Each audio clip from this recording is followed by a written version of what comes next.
আজকে শুভজিতের জন্মদিন, আর জন্মদিনে এটা আমি একটা গিফট দিয়েছি। এর আগেও একটা গিফট দিয়েছিলাম, এটাও গিফট। এখন পরে দেখছে যে ব্ল্যাক কালারের হুডিটা,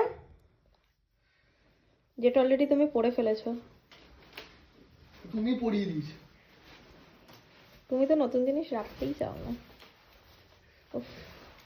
পছন্দ হয়েছে? জ্যাকেটটা পছন্দ হয়েছে? তুমি দেখো, ভালো লাগলেই পছন্দ। তোমার নিজেকে ভালো লাগছে তো?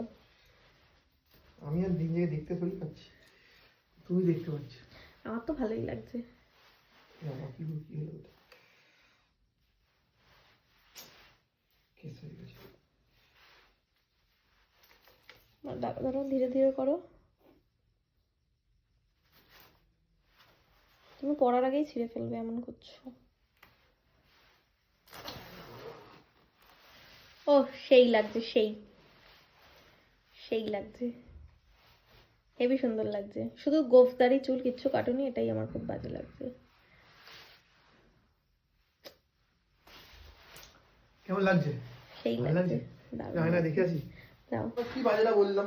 আরেকবার তোমাকে হ্যাপি বার্থডে আমার তরফ থেকে। এখনো গোটা দিন বাকি রয়েছে, দেখা যাক কি কি করা যায়, তবে এখনো অবধি আমার তরফ থেকে হ্যাপি বার্থডে। Thank you. দিচ্ছি ভালো না? হ্যাঁ, কিন্তু আতা কেন দিয়েছো? আতা খুব ভালোবাসে তো, দেখতে পেলাম। ও আচ্ছা, পুরো তো? হ্যাঁ আতা কেন দিয়েছি? ভিডিও করেছি। আতা তো আতা, তাই জন্য আতা, ওই জন্য আতা দিয়েছি। শুভজিতের আজকে জন্মদিন থাকার পরেও অফিস যেতে হচ্ছে, অফিস আছে, সেই জন্য সকাল সকাল মামনি আজকে ফ্রাইড রাইস, আলুর দম, পনির, আর এটা কি গো বড়াটা? আলু ভাজা। ও আলু ভাজা, আর এই যে সুন্দর করে থালা সাজিয়ে দিয়েছে, যেটা আমার জন্মদিনেও দিয়েছিল।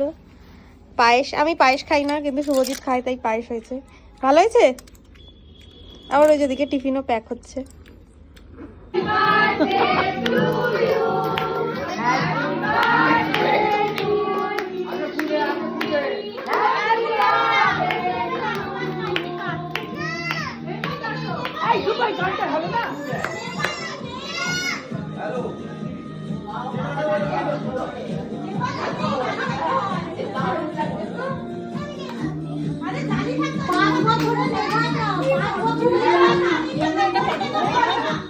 শুভজিতের সাথে সাথে কিন্তু এই মিশুরও আজকে জন্মদিন।